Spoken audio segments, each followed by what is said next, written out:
My name is Peter Joseph. I live in Brooklyn, New York. I'm 31 years old. I am an independent filmmaker and I suppose the de facto founder of an organization called the Zeitgeist Movement. As far as my background, I was born to what I consider to be a middle-class family. My father is now a retired postal employee and my mother is a retired Child Protective Services employee. In fact, a lot of my social dispositions on society, I think, might come from the experiences I had listening to the stories coming from my mother. I started getting interested in music, I think, at about 8 or 9. I seemed to fall into a love of percussion and drums and rhythm. I was very lucky to be accepted to a school in North Carolina, an art school and a university, which allowed me to grow up in a very different upbringing than I think most people grow up into in a rural town in a place in the South, such as North Carolina. And I was exposed to a lot of different cultures, a lot of different interests, a lot of things that you wouldn't find in a typical high school, say, in the South. I was exposed to a large variety of people, and artistic and creative people specifically, which I think imprinted on me, so to speak, and I continue those trends today. Music and percussion are coupled straight into my identity.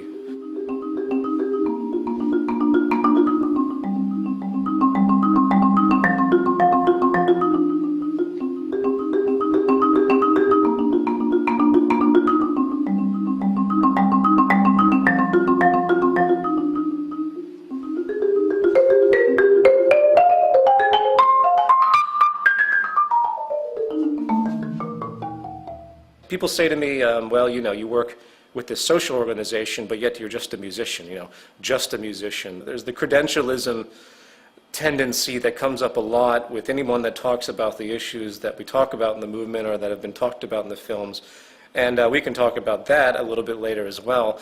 But what I'd like to say is that I look at music now as a form of meditation. It's something as an outlet. It maintains my balance. So I continue to practice in a very personal sense. It's not that I go out and perform that much anymore. I don't have time to anymore. After my second year of college, I dropped out, realizing that the debt that I was accruing was absolutely not worth it. Even then, I knew there was something wrong with going to school, getting a ridiculous amount of debt, $80,000 to $100,000, and then being thrown into the workforce, automatically in a position of indentured servitude, if you will, automatically having to give yourself to the system because you're already in so much debt. My original interest was to be a solo classical marimbist, a laughable concept when I think about it now, but we all have our bouts of naivety as we grow.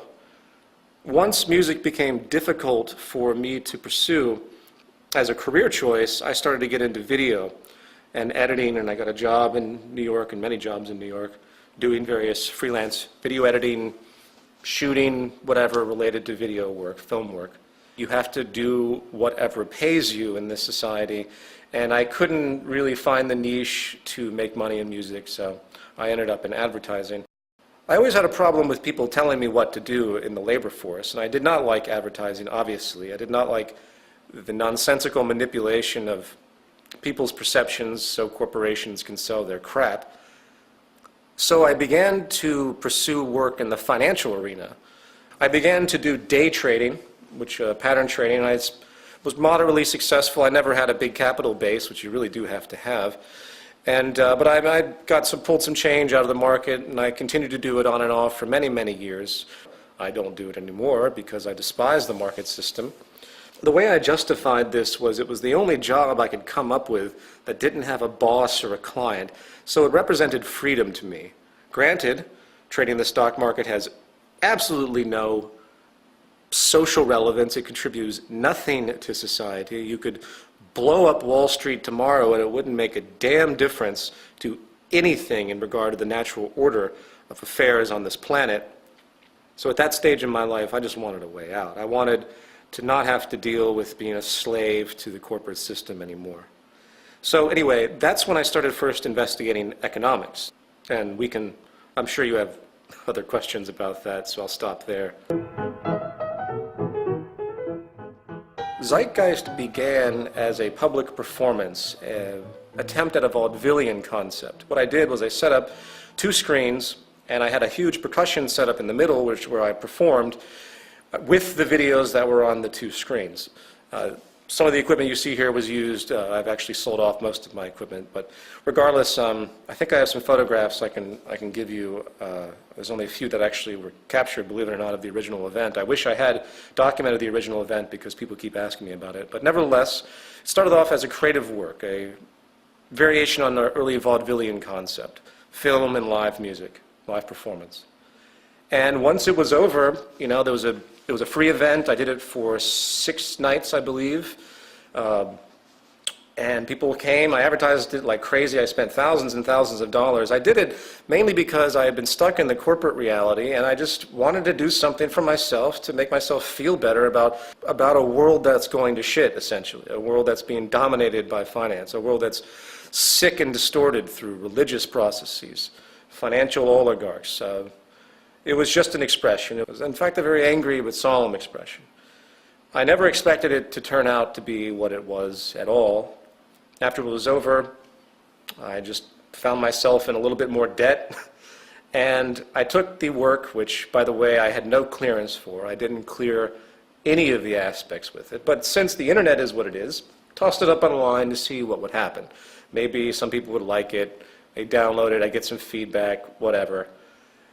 What happened completely blew my mind. I posted it on one website, and from there a chain reaction occurred, and it's pretty much all history from that point on. I couldn't even tell you how it unfolded. All I know is that I got wind of the fact that it was getting a tremendous amount of hits and talked about it a lot, so I built a website for it, zeitgeistmovie.com, and I just had it up there for free. Then I realized that people wanted it on DVD. I'm like, okay, well, I guess I should try to do that.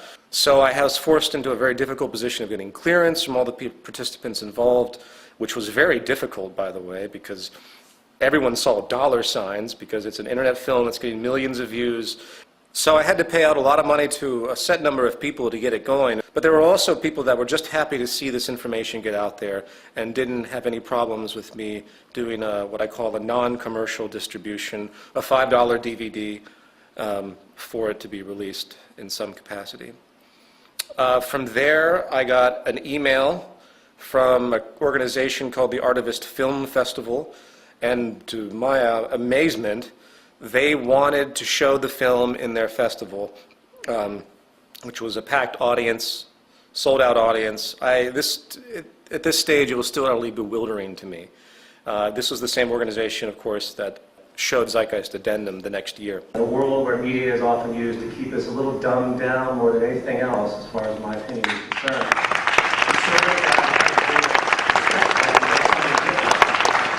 I've often said art without conscience is meaningless, and I think action without conscience is futile. So I think this is so great to have a festival that represents these types of ideas. As far as the film itself, I guess all I can really say is that the whole point of the film is for people to start looking at the very fundamental root causes of all of these problems that we see in society. So that's a general rundown of what happened. The Zeitgeist movement was a very difficult decision for me. I could have just made Zeitgeist Addendum like other socially conscious filmmakers do, in the sense that I could have just said, oh, well, here's a bunch of stuff, here's a bunch of problems, hey, here's some possible solutions, take what you will with it, and just roll with it and see what happens.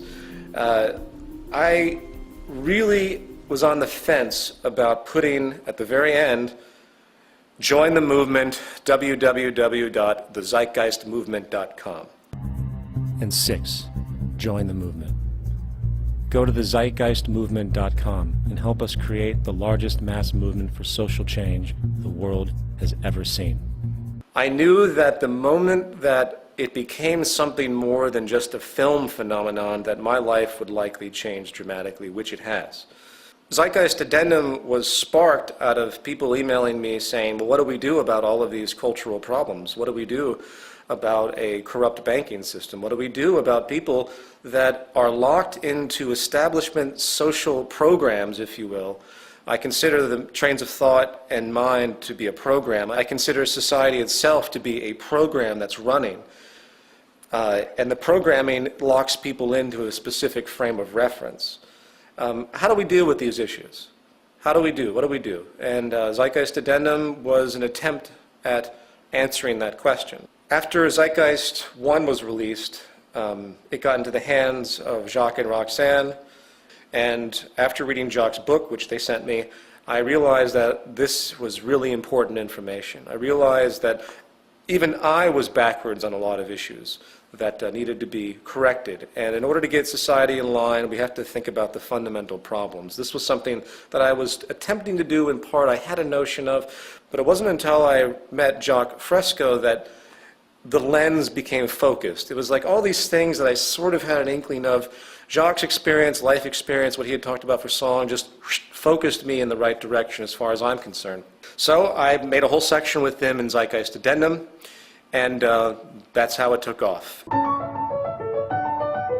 Anyone that chooses to challenge establishment orthodoxies, traditional worldviews, not to mention the system that we live in, sets themselves up for venomous attacks. I'm well aware of this. If you look back at the history of anyone that has chosen to challenge the establishment, it's a very dark history. There are a great number of people out there that know that something is wrong, but they do not understand the source of that wrongness because they are in the box of indoctrination. Socrates. Socrates never speculated on the slavery that was existing during his time. That was normality to him. This goes with every type of political philosopher that's ever existed, whether it's Karl Marx, whether it's Plato. They're all locked into an established paradigm, and their thought processes can only go so far. And this includes probably myself. People are locked into a box. They see the box around them. They see the leaks and the holes and the cracks, and they go up to the cracks and they try to fix them. They try to patch the holes.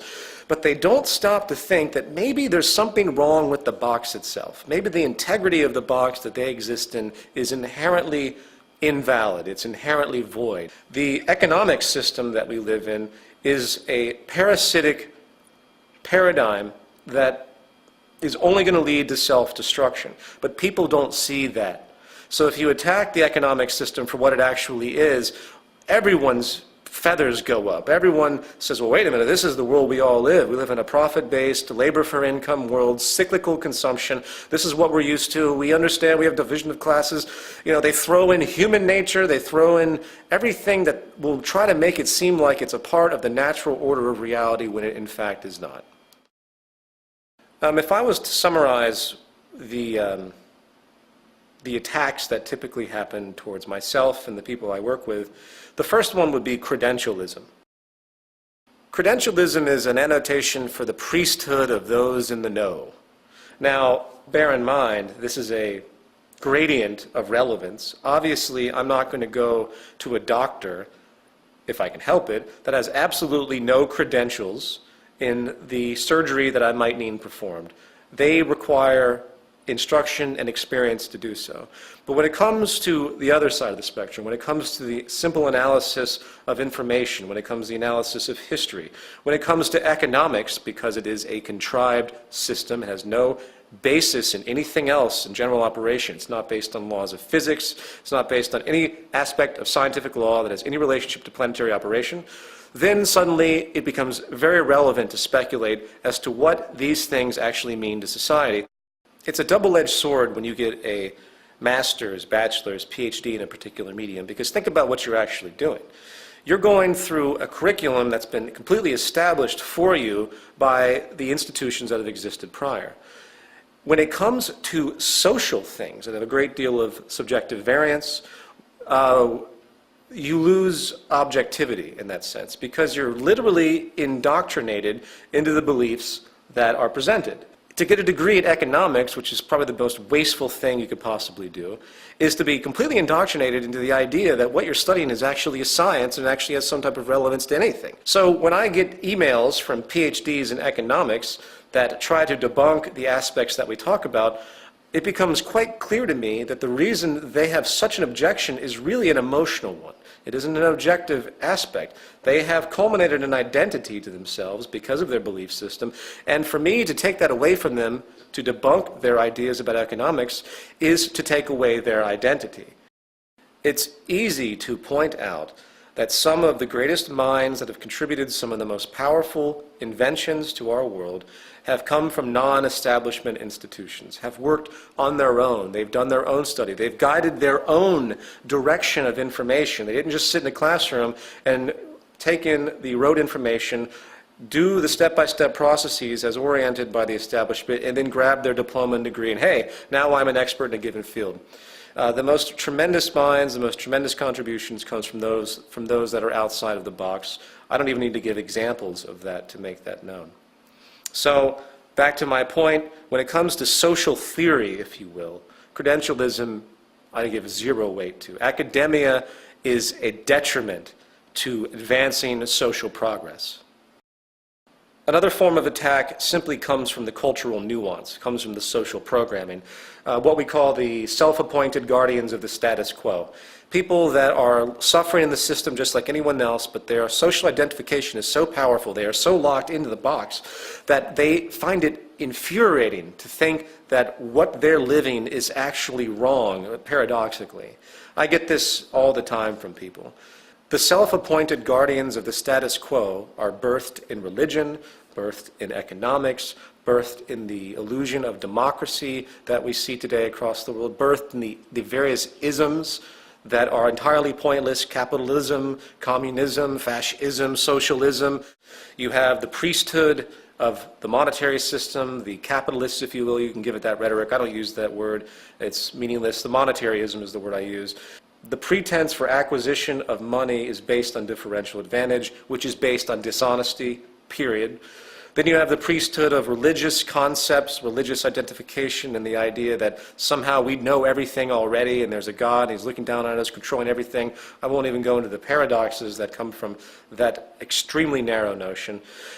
So in other words, the biggest crutch to the evolution of human thought is breaking your own indoctrination. It's very, very difficult to overcome emotional elements that have become so ingrained in you that you have an immediate reaction, an immediate suffering and pain when anything interferes with that. And it's a very, very complex problem. But I'll say it again. We have to learn how to identify and break our own indoctrination if we expect to move forward at all as a civilization.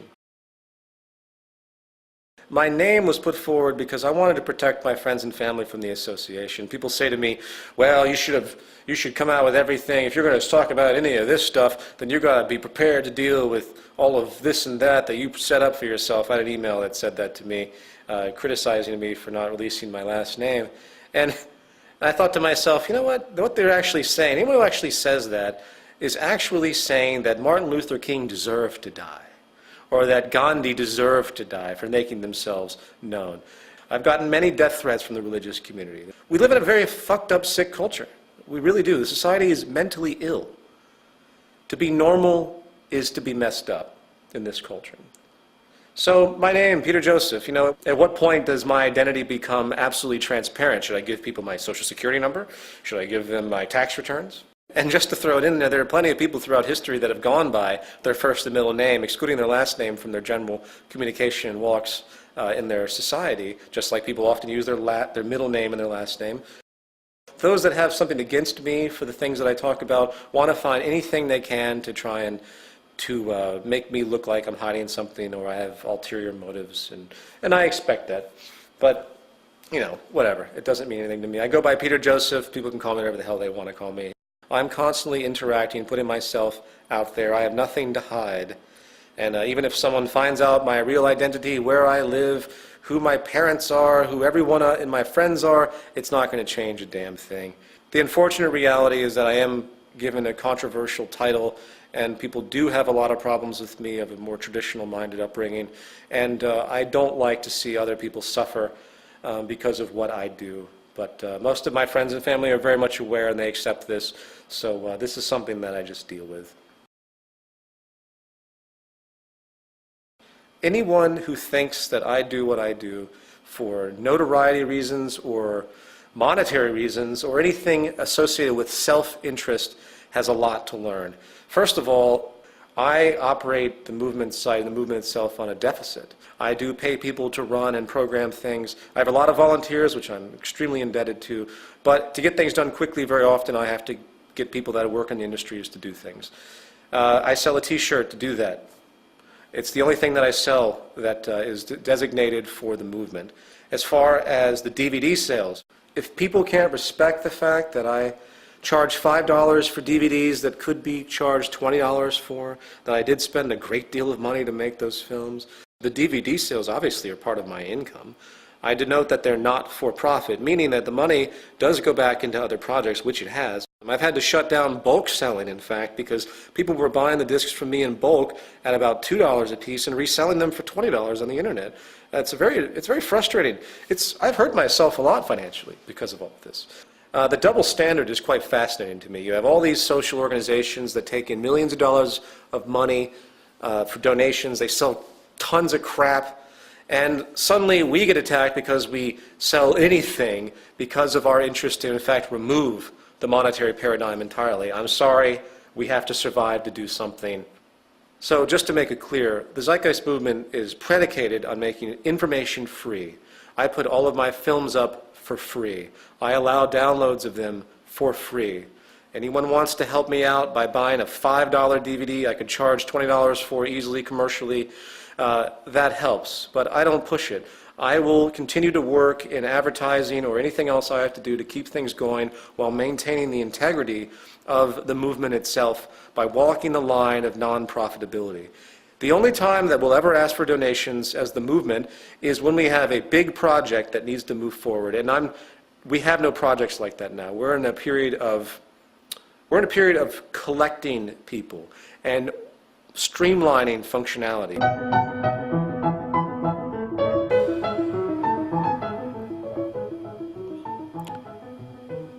If you read economics, they present it as though it's a science. I've read through much of the curriculum of what bachelor's and master's degree Harvard University students would read for their degrees in economics. Economics is not a science. It's an invention. It's a contrivance. It's funny, you look at economics books and they have graphs and charts and they make complex novel equations. It's all contrived. It doesn't have any relationship to the natural order of things. It is based upon a folk way of orienting production and distribution, and we've established this massive structure that makes it seem valid.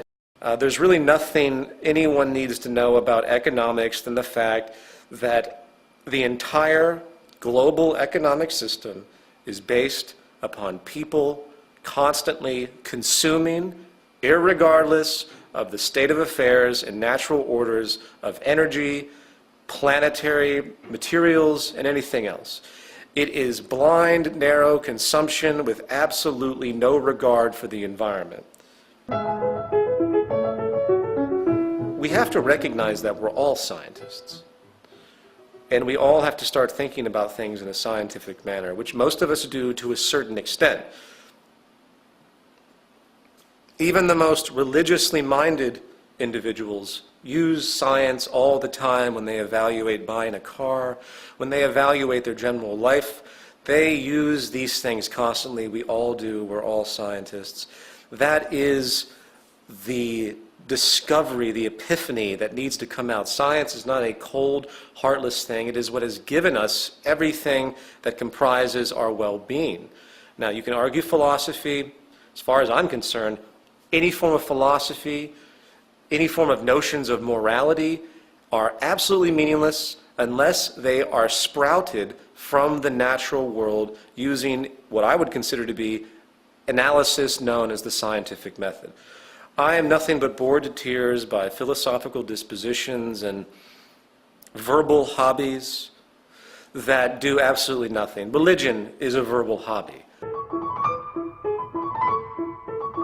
One of the age-old scams of the establishment is to hand religion to the populace so they feel like there's something positive waiting for them as they suffer because of this perpetual, constant oligarchical evolution that has emerged since, I believe, the hunter-gatherer society. When we culminated agriculture, we altered everything. We created social stratification. We began to control the environment. Before the Neolithic Revolution, it's been well documented by anthropologists that there was a natural balance to the planet. Population was in balance because we could only do what the earth provided for us naturally.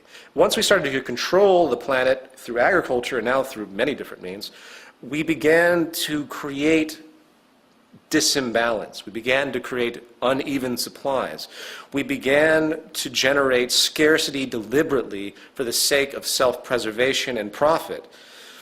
So as society became more and more imbalanced, as the concept of property emerged, as the great pirates started to travel the oceans, bringing back goods to different continents, to different kingdoms, creating power structures of resources, certain tools were used to control humanity, to keep those that were not deserving the right of life or deserving the fruits.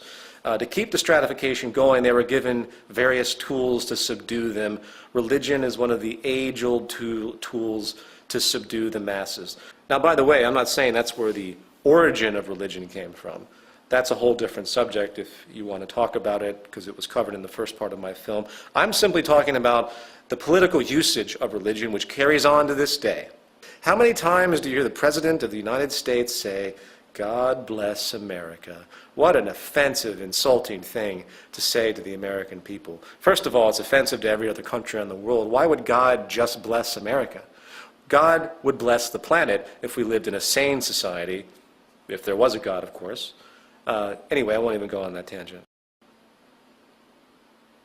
Religion, to me, has two sides.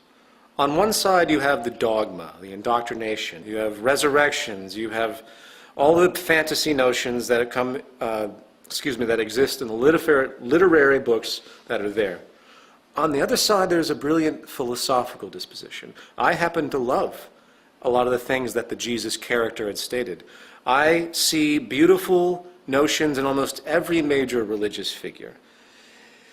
There are time-tested values that exist in religious thought that do need to be adhered to. Some of the most brilliant and beautiful people I've met are in fact Christians, or Islamic, or Hindus, or Jewish. They know where to draw the line, where to stop at the fanaticism, because that's where religious danger goes to. Once you believe something dogmatically enough, where you say, Jesus existed, that's that, anyone who says otherwise is an enemy of mine, then you have some very serious neuroses to deal with. Whether Jesus existed or not doesn't mean anything. I think Jacques Fresco put it best on Larry King. When Larry King asked him, "What do you think about Christianity?" he said, "I think it's great. When are they going to put it into practice?" So my religious disposition is that I wish that those that have religious inclinations would really dig deep into their beliefs and ask themselves, what is it about their religion that they actually use? What is it about the reciprocation notions that you can find in all religions that you see actually materialize in most people's behavior? The golden rule and all those things which exist in all religions. I think we have a list in our PDF for the Zeitgeist Movement orientation guide. If you review these ideas, no one puts them into practice. In the end, my disposition on religion is very, very simple. It's nothing but a bunch of stories. They're allegories that have meaning. They get distorted through interpretations because that's the nature of semantics. But I don't want to rule out religion. I don't think religion should be outlawed or anything like that. I think it should be understood for what it is. The problem with humanity is we're ripped apart. There are far too many ideologies out there that have no basis on anything tangible. I want to make this very, very clear. All Orthodox religions, at least Western religions, there might be a few elements of Hinduism and Buddhism that are an exception, but let's just say the Judeo-Christian Islamic system of belief, to me, is no different than the isms of state associations that we see in our political sphere, meaning communism, socialism, fascism, capitalism.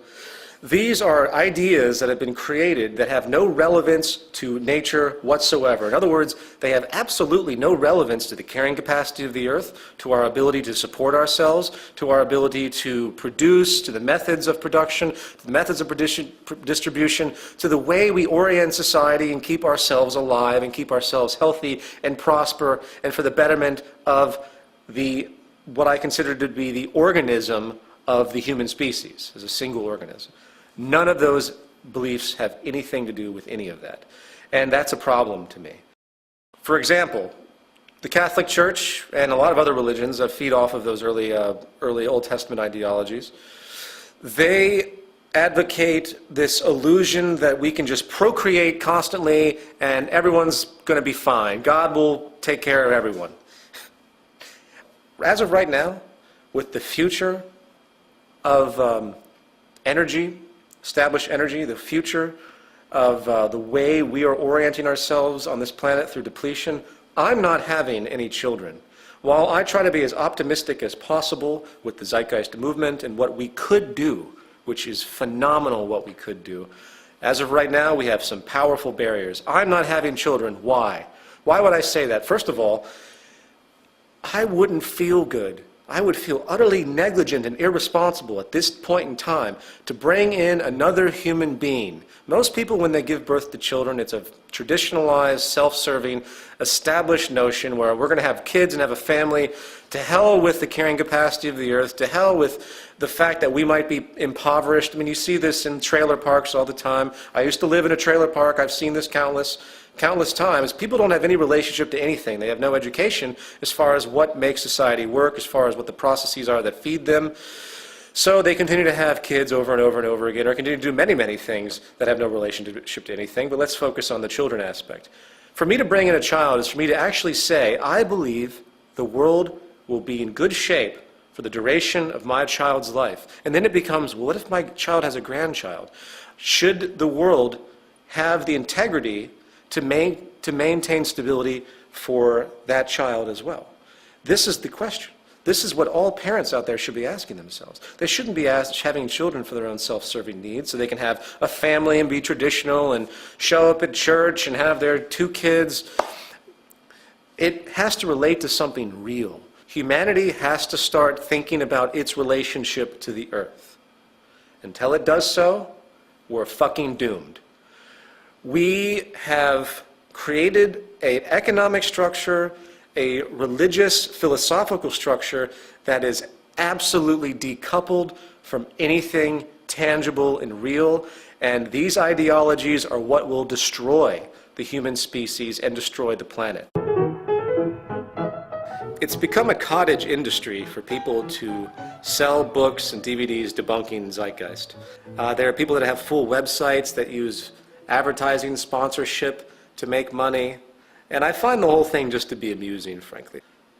Zeitgeist 1 is based on pre-existing information. There isn't one thing in that film that doesn't come from a source. The most grand debunking aspect is part 1, the religion section. Comparative religion. It's no mystery. It's been talked about for decades and centuries. Religions have been borrowing from each other. Religions have to borrow from each other. Why? Because all information is serial. All knowledge is serial. It is illogical to think that any information of any religion is of a novel origin. And that's the beauty of it, in fact, when you trace the source of most established religions, because they all come back to nature. They all come back from primitive ideas about natural unfoldings of nature, storms, the sun, obviously. It's nothing metaphysical, it's nothing esoteric, it's just absolutely obvious. Is it any mystery that the sun has been idolized as a source of life, which it is? Is it any mystery for any of that? Obviously not. As of right now, we are running out of oil. We are going to be running out of natural gas. In fact, very simply, all fossil fuels, which is the governance of all society, our entire society is completely created based on fossil fuels, from the plastics, everything. I won't even go into it. Anyone who questions that, just take a moment to think about what oil powers, what fossil fuels power, from the lights that we all use, from the coal or natural gas power plants, to what runs your car, to what comprises the fabric of industrial civilization is fossil fuels. And we are provably using them at a rate far exceeding their renewability, which takes hundreds of millions of years. No one's thinking about this. No one is thinking about it because the economic paradigm will not allow it. The core value of Western society today, I mean, in America, the central motivating value now is nothing but blind consumption. Saturdays are for shopping, I heard someone once say. You know, there's a reason why I used Times Square in Zeitgeist Addendum as the noise. If you remember, there's all the noise on the screens, because Times Square is the epitome of absolute waste, of the most disgusting angles of humanity, materialistic noise. Humanity cannot survive in a paradigm that requires infinite growth, which again is what it's based on. If you're not familiar with that, think about it. All we do is buy and consume and consume and consume. That's what makes the economy go. If people stop buying, the GDP of all countries goes down. Well, the more we buy, consume, and waste our resources, the faster we extinguish ourselves. What do you do? What do you do? How do you stop this? This is why the Zeitgeist movement exists. We have to, one, get a philosophical disposition under our belts that says, you know what, we're all on the same page. We all have to survive on this planet. We are faced with some tremendous problems, and the only way they're going to be resolved is to begin to work together. Everyone needs to shed their religious ideas. They need to shed their capitalist, socialist, fascist, communist pre-constructs. They need to shed everything that they have been taught and ask themselves one simple question: what the fuck do we need to continue our survival on this planet without horrors and wars and continuing the patterns and all the things that continue to happen? You know, the Zeitgeist movement, as has been denoted in all of our materials, is the, quote, activist arm of the Venus Project, pushing forward to what we call a resource-based economy. A resource-based economy is very, very simple. It is simply a system that is structured in a, quote, systems theory approach. To explain a systems theory approach, all you have to do is look at the planet itself. The planet is a holistic system. So the first step is very, very simple. We recognize it's a system, and we treat it as such. We have to start measuring and monitoring all the earthly resources. We cannot be so stupid as to give corporations the ability to control for their own little clique's betterment resources that we all should have an inherent deserving. Every resource on the planet should be common heritage to all human beings. There's no way to create a stable society otherwise. So when you're born on this planet, you inherit the planet. The planet is your home. Not some plot of land that is, has the illusion of property, not some house that you think you own. There's no such thing as ownership. The idea of ownership is controlled restriction. Ownership is simply there really for those at the top to make sure no one can interfere with the fact that they control mostly everything. So we have to monitor the planet's resources. We have to begin to construct a system of production and distribution that is not based on the whims of profit. It's based on what is the most efficient means to do that. There are resources all over the planet, obviously. We have to begin to understand what we have, and we have to use science and technology to begin to orient our use of these resources in the most efficient way possible. And that's why we advocate the systems approach that we do. If you motivated our resources right now to change the face of the earth, to create a resource-based economy, we could do it very, very quickly. The problem is, again, the established orthodoxies and self-preserving mechanisms that are in place, which will be our death. The free market is what will kill everything on this planet. It's not the free market, it's actually the monetary system. Monetary acquisition and exchange through labor for income and the motivation of profit will be what destroys humanity, because all it does is pull everything in the direction of those that have the most power. Right now, we are faced with an ecological collapse, an energy collapse specifically. We're faced with an economic collapse, which is very much tied into the energy collapse. We're faced with a labor collapse, which of course is very much tied to the economic collapse. And we're faced with what I call the criminal meltdown. The breakdown of society is occurring. People say, well, we're going to have a recovery of the economy. The most dangerous thing that we can have right now is a recovery of the U.S. economy. The most dangerous thing that we can have right now is the use of more resources, because all it's going to do is speed up the inevitable destruction. If more people go out and buy lots of automobiles to help the economy, all that's going to do is get more fuel into the tanks taken from the resources of the planet. More gasoline is used, more energy is going to be wasted on the idea of consumption. And this is what, again, will kill us. So a resource-based economy attempts to remove all of the unsustainable practices that we have now and create a holistic system of resource management, of priority of labor. That's a big one. Think about how much time is wasted in most people's lives on jobs that do absolutely nothing. Think about how much energy is wasted by someone who works at Wall Street driving from Pennsylvania every single day from their home so they can be a trader on Wall Street, wasting energy on something that means nothing, that wastes even more electricity and energy. When you begin to think like that, when you begin to see how much energy and resources are wasted on actions that have no return whatsoever except the self-interest and consumeristic monetary values of particular individuals, but return nothing to society. Think about how beautiful society would be when we start to educate people on natural processes of the environment, on science, technology, and resource conservation. And when people engage society in a professional level, if you will, they do so on things that actually matter. That will be cataclysmic. That will be unbelievable to see people doing stuff that actually has a relevance. That will enable them to have so much more freedom, too.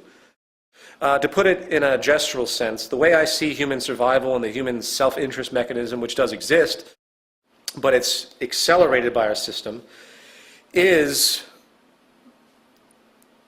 making a psychological trick to what it means to be self-serving. Social interest needs to become self-interest. In other words, when I invent something, that is given to everyone for them to improve upon and to utilize. That invention isn't hoarded through patents and trademarks. It's given to everyone. In turn, what that means is that every time anyone else invents something or creates something or has an idea, that comes to me too. Suddenly, humanity becomes a singular organism. It becomes a working system. People ask me a lot about spirituality. They say, well, if you don't like any of the established religions, are you spiritual in any other way, or something like that? The only type of spirituality that is actually relevant is an understanding of natural processes and the natural order of the universe, to give it a annoying vernacular. The way natural laws work, gravity, the way the world actually works, God is in the laws of nature and nothing more. I believe that a true spiritual awakening will be when people start to realize that they have to begin to work together, they have to share their resources, they have to begin to understand that they live off of this planet, that they get their light from the sun, that there are energy sources that are natural and abundant, that can be made available to all, that we share everything and we work together because that's what the system demands. The earth demands this. The species demands this for our survival. And that will be a spiritual awakening, if you want to give it that type of term. We live in a world of tremendous possibility, positive possibility. However, all indicators point to what I consider to be self-destruction, given our current established economic and ideological structures. Once again, capitalism, socialism, communism, fascism, Judeo-Islamic Christian belief systems, they have no relationship to what actually creates survival of the species. The real sad thing is that humanity is going to have to be smacked around quite a bit before they really understand what the Zeitgeist movement, a resource-based economy, and the Venus Project, Jacques Fresco, is talking about. we are driven by biosocial pressures, meaning that it takes problems for us to wake up and want to change things.